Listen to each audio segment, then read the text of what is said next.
Hi అండి, అందరికీ నమస్కారం. మనం ఈ వీడియోలో కర్నూలు మార్కెట్లో ఉల్లిగడ్డ ధరలు ఎంత పడుతున్నాయో తెలుసుకుందాము. నేను అటుకంటే పెరిగిందా తగ్గిందా ఈ వీడియోలో అయితే తెలుసుకుందాము. ఈరోజు డేట్ వచ్చేసి 19వ తారీఖు 2వ నెల 2025 సంవత్సరం. ముందుగా ఇంకా కర్నూలు మార్కెట్లో కనిష్ట ధర వచ్చేసి ఒక కింటా కందులు 682 రూపాయల దాకా కొనుగోలు చేశారు. 680 రూపీస్ దాకా అయితే కొనుగోలు చేశారు.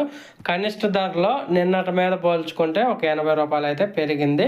ఇంకా తర్వాత మధ్యస్థ ధర వచ్చేసి ఒక కింటా ఉల్లిపాయలు 2469 రూపాయల కొనుగోలు చేశారు. 2469 రూపీస్ దాకా కొనుగోలు చేశారు. నిన్నటి మీద పోల్చుకుంటే మధ్యస్థ ధర ఒక 700 రూపాయల దాకా అయితే పెరగటం జరిగింది కర్నూలు మార్కెట్లో ఉల్లిపాయలకి. ఇంకా టాప్ ధరల విషయానికి వస్తే గరిష్ట ధర వచ్చేసి నిన్నటి మీద ఈరోజు తగ్గించారు, ఒక 400 రూపాయలు తగ్గింది. గరిష్ట ధర 2821 రూపాయగా కొనుగోలు చేశారు. 2821 రూపీస్గా కొనుగోలు చేశారు కర్నూలు మార్కెట్లో ఉల్లిపాయ ధరలు. ఇది ఈరోజు కర్నూలు మార్కెట్లో onion rate. Okay friends, video నచ్చితే లైక్ చేయండి, షేర్ చేయండి, కామెంట్ పెట్టండి. అలాగే మన ఛానల్ సబ్స్క్రైబ్ చేయండి. Thank you for watching.